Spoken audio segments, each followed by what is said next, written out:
안녕하세요. 과학책장의 뉴스 코너 과학 소식의 진행자 이소영입니다. 여러분, SF 영화나 소설을 좋아하시나요?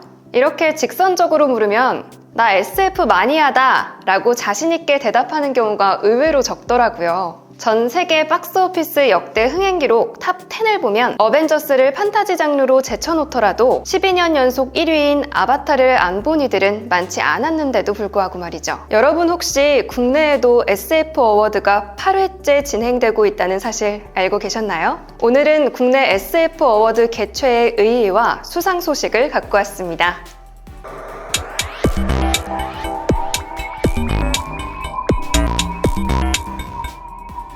앞서 역대 박스오피스 흥행 탑 1 작품인 아바타에 대해 얘기를 꺼냈는데요. 1967년에 타계한 후고 게른즈 바허라는 편집자는 SF 문학의 아버지로 불리는데요. 사이언스 픽션이라는 단어를 만든 이 작가는 어메이징 스토리즈를 창간해 SF 작가와 대중 간의 소통 플랫폼을 만들기도 했습니다. 그의 노력을 기린 상이 바로 휴고 어워즈입니다. 무려 15개의 장르를 나눠 휴고상을 수상하고 있습니다. 벌써 70년 가까이 진행 중인 휴고 어워드를 보면 이 상이 비단 SF 마니아만을 위한 이벤트로 치부할 수 없다는 생각이 듭니다. 미국에서 과학 분야의 노벨상을 받은 수상자가 260명인 사실과 전 세계 SF 문화를 미국이 이끄는 것은 결코 우연이라고 보기 어려운데요. 단 한 명의 노벨 과학상을 수상한 이가 없는 우리나라에 SF 문화가 빈약한 것은 분명한 사실입니다. 우리나라의 SF 영화가 손에 꼽을 정도로 적은 이유를 오직 영화 제작자들에게 물을 수는 없겠죠. 이를 시청하는 관람객의 관심사와 과학적 소양은 결국 우리나라의 과학 문화와 교육에 따른 결과일 테니까요. 그러나 정말 다행스러운 두 가지 사실 중 하나는 봉준호 감독과 같은 특출난 창작자가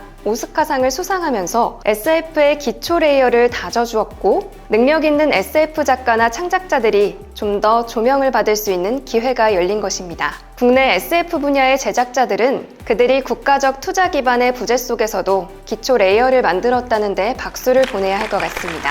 또 다행스러운 두 번째 이유는 바로 국내 SF 어워드가 이미 존재한다는 사실인데요. 국립과천과학관은 SF의 중요성을 일찍이 간파하고 5개 분야의 수상을 진행하고 있습니다. 코로나로 한산해진 행사 분위기를 떨쳐내고 뜨거운 SF적 상상이 가득 찬 2021 SF 어워드 지금 시작할게요.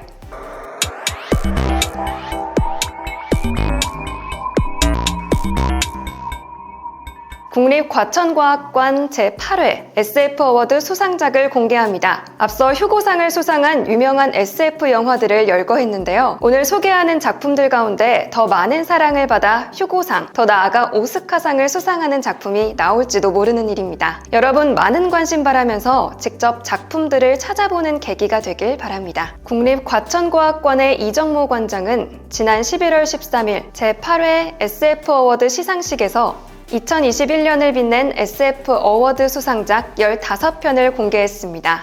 한 해 동안 발표된 국내 SF 작품을 대상으로 영상, 장편 소설, 중단편 소설, 웹소설, 만화, 웹툰 등 5개 부문에서 최고의 작품을 선정하는데요. SF 어워드는 별도의 공모 절차 없이 한 해 동안 발표된 모든 작품을 심사 대상으로 합니다. 올해는 2020년 6월부터 2021년 5월 사이에 발표된 국내 SF 작품을 대상으로 진행되었는데요. 올해 심사 대상작은 영상 71편, 장편 소설 55편, 중단편 소설 469편, 웹소설 71편, 만화, 웹툰 100편 등 총 766작품으로 작년에 비해 25%나 증가했습니다. 작품 선정을 위해 SF 작가 김주영 심사위원장을 비롯한 총 15명의 심사위원이 지난 7월부터 3달간 강도 높은 심사를 진행했고요. 그 결과 부문별 3작품씩 총 15편이 대상과 우수상 수상작으로 선정되었습니다. 영상 부문 대상작인 황승재의 구직자들은 2220년 한국에서 서로 다른 상황에 놓인 인간과 인공인간이 함께 구직 활동을 하며 서로에 대해 알아가는 장편 영화인데요. 김도훈 영상 부문 심사위원장은 현재의 노동사회를 SF적 아이디어로 비틀어낸 작품이라며 감독의 능숙한 솜씨가 돋보인다고 평가했습니다. 장편 소설 부문 대상작인 최이수의 두 번째 달, 기록보관 중간소 운행일지는 환경공학 과학자로서의 작가의 이력이 10분 활용된 작품으로 지구온난화로 인한 재앙을 인공지능을 통해 해결해 나가는 과정을 다루고 있는데요. 홍지훈 장편소설 부문 심사위원장은 환경오염에서 인종차별, AI의 윤리에 따르는 다양한 주제를 하나의 이야기로 엮어낸 작가의 필력이 드러난 작품으로 인공지능의 1인칭 서술 방식도 작품의 신선함을 더해준다는 평을 더했습니다. 중단편 소설 부문 대상작인 이서영의 지신사의 훈김은 이름과 기억을 잃은 주인공이 조선시대 궁궐에 등장해 펼쳐지는 스팀펑크 소설로, 구한나리 중단편 소설 부문 심사위원장은 스팀펑크라는 독특한 장르를 조선시대에 도입하면서도 전혀 어색하지 않게 역사적 사실과 절묘하게 엮어냈다며 그 어느 작품보다 캐릭터의 매력이 살아있는 작품이라고 평가했습니다. 웹소설 부문 대상작인 시아란의 저승 최후의 날은 저승에 발생한 거대 재난을 해결하기 위해 모인 과학자, 지구 생존자, 저승 관료 조직 등의 이야기를 담은 소설입니다. 김효진 웹소설 부문 심사위원장은 저승의 모습을 상상하는 재미도 크지만 주인공과 주변 인물이 문제를 해결해 나가는 과정을 따라가는 즐거움이 있는 작품이라고 평했습니다. 만화 웹툰 부분 대상작인 다옹의 숲속에 담은 독특한 능력으로 오랜 시간 자신만의 세계에서 살아온 주인공이 점차 세상을 만나가는 이야기로, 홍난지 만화 웹툰 부문 심사위원장은 심지궂게 세워진 SF적 세계관과 그 안에서의 삶, 인간에 대한 공감과 사랑이 돋보이는 작품이라 평가했습니다.